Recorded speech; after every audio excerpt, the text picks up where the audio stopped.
You weren't just gonna read this without consulting me first, were you? Give it back! Not until you get through me! Who are you? I'm just the first 20 to 30 pages of this book. You can call me Preface. I'm like the rest of the book, but shorter and with Roman numeral page numbers. What do you want? Not much. I just want to give you some context. What's a novel without context, eh? You're not gonna spoil the entire book?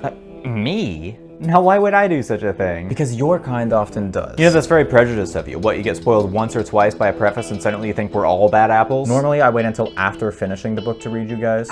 You always say that, but do you ever actually go back and do it? Do you? No. Preface.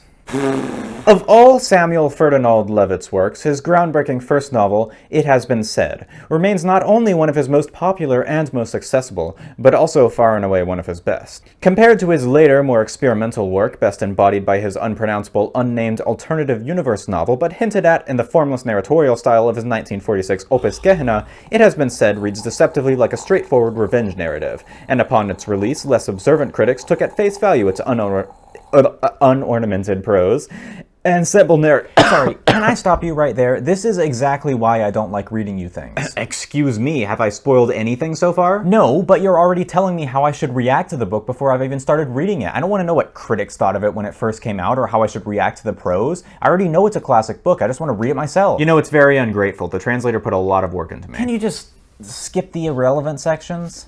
Mr. Intellectual Curiosity over here. I'm reading this for fun, okay? I'm not a scholar. Samuel Ferdinand Levitt was born in 1915 in St. Petersburg under the name Bronislav Arseny Stepanov, to a family of painters whose influence reached back to the time of Catherine the Great.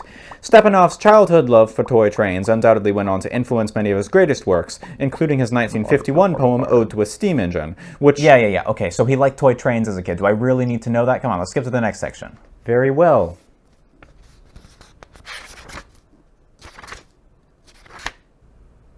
Growing up in Italy, Stepanov developed as a child a great love for the works of Dante, Milton, and Thomas More, along with, of course, the music of Sibelius and Georges Bizet, the former of whom would go on to inspire him to write perhaps his most famous passage in Gehenna, The Swan of Tantalus, in which his self-insert protagonist Emmanuel R. imagines himself simultaneously as Tantalus and as Lemminkainen from Lönnroth's The Kalevala. Okay, stop. What now? What are you doing here, man? I'm giving you context. You're talking about a completely different book. Do you think I care about any of this?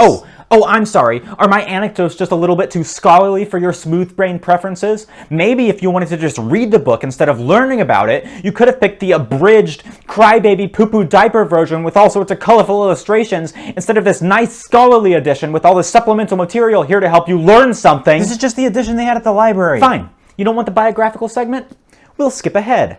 Again! Can we skip ahead to the actual book? It Has Been Said, as everyone knows... I don't know, but okay. ...recounts the life of one of your favorite protagonists in literature, U.H. Clements. One of my favorites? Who spent the first 20 years of his life inexplicably held captive in a circular cell exactly 6 meters in diameter, where he is fed meals 3 times a day by unseen guards, and is subsequently set free on his 20th birthday, leading him on that unforgettable odyssey we all know and love to eventually discover that the man who had imprisoned him was none other than his own father. What? Didn't see that coming. You said you weren't going to spoil anything. You said you weren't going to spoil anything. Come on, that's barely a spoiler. This book is a classic anyway. Everyone's already read it. I haven't. Well, you really ought to have. What do you think I'm trying to do? The novel unforgettably concludes with that most famous passage which I'm certain most school children can recite from memory. U.H. Clements, having at last killed his father, stands over his body and imagines it animated by the toy drum that was his only source of entertainment during his 20-year imprisonment. Are you really going to read the last paragraph of the entire book right now? Ba-dum, ba-dum, ba-dum. Again and again, as ever they had, I heard my fingers tapping the leather of that faded drum.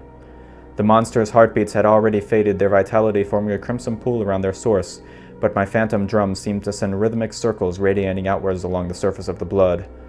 Ba-dum, ba-dum, ba-dum.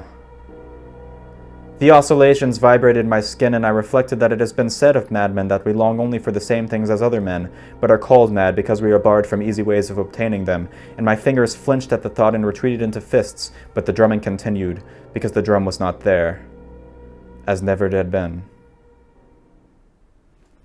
Crazy passage, huh? Yeah, and you know what would have made it even crazier? Reading it in context. I am the context. I'm never reading one of you guys again. So what? I spoiled a couple plot points. What are you going to say next? That you don't want me spoiling the plot of Macbeth? Shut up. Guess what? Macbeth dies at the end. Big surprise there. Sorry for spoiling a 400-year-old play. I am gonna return you back to the library. You have no respect for academia.